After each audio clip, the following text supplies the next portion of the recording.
Question: who was King Solomon in the Bible? When did he live? What was he known for? And finally, what books of the Bible did he write? Well, King Solomon was King David's son and was king over Israel around 1,000 years before Jesus, during the United Kingdom of Israel. And before Israel was divided, remember, into the northern and southern tribes, making up the northern and southern kingdoms. Now, King Solomon was very famous for many things. One was building the temple in Jerusalem. And perhaps the most famous thing about him was his request before God. Do you remember what he asked for?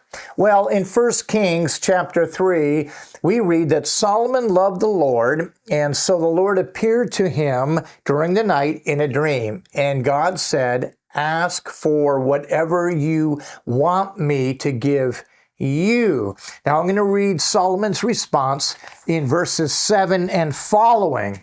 Do you remember what he asked for? "Now, Lord my God, you have made your servant king in place of my father David.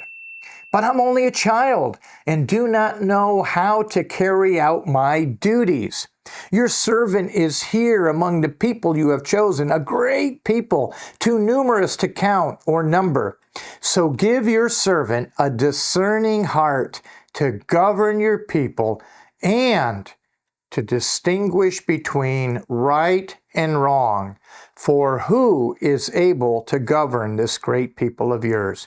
Well, we read, and then in verse 10 it says this: "The Lord was pleased that Solomon had asked for this. So God said to him, 'Since you have asked for this, and not for long life or wealth for yourself, nor have you asked for the death of your enemies, but the discernment in administrating justice, I will do what you have asked. I will give you a wise and discerning heart, so that there will never have been anyone like you, nor will there be.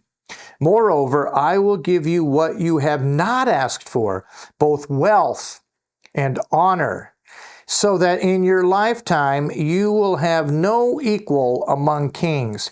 And if you walk in obedience to me and keep my decrees and commands as David your father did, I will give you a long life."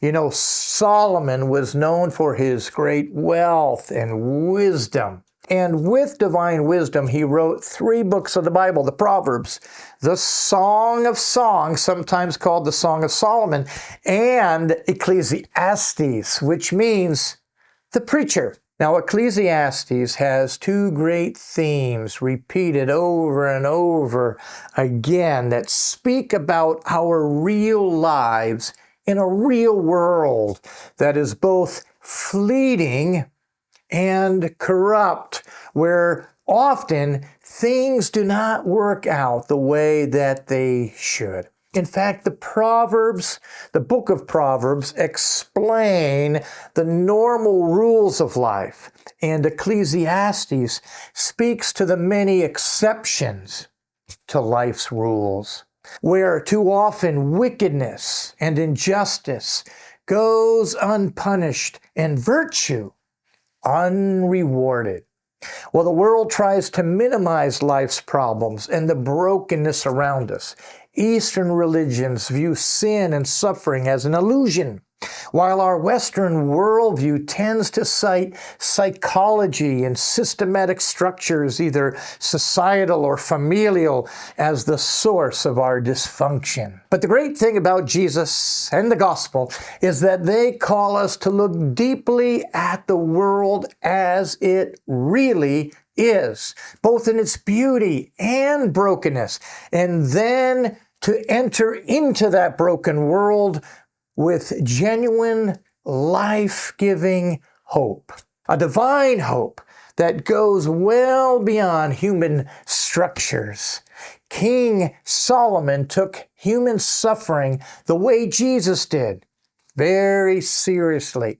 He saw human suffering as corruption from God's original plan for humanity, a plan of delight and fullness of life in the presence of God, and a corruption that has its seed rooted in each of our human hearts and growing outwardly, making all of us both victims and aggressors, far removed from the paradise of Eden. But there is a third theme that most of us have never seen in the book of Ecclesiastes and is mentioned at least 30 times in its various forms. Do you know what it is? What is the third theme in Ecclesiastes that gives us hope, even while living in a fallen and broken world? Come to the Union Church of Rio Sunday morning at 10 a.m. to find the answer. I, like the preacher, will be preaching a mini-series from the book of Ecclesiastes, taking a look at real life hardships and suffering, but in light of the gospel and the hope that we receive from it. I would like to invite you also to a very special evening of worship, word, and prayer on Saturday, November 15th. We will do a makeover in Fellowship Hall and create a wonderful and informal setting for our UC Coffee House, including worship bands from 4 different churches, our partner churches. Now, all are invited, but our focus is going to be on young adults. And on Saturday, November 8th, Dr. Ray and Alfredo will be leading us on an outdoor adventure, planting 100 native trees in a park in Halengo with our sister church, Alianza Eterna. The trick to staying well, church, is staying connected to the vine, Jesus, and to his church, one another. Stay well, friends. Stay connected in a changed and ever-changing world.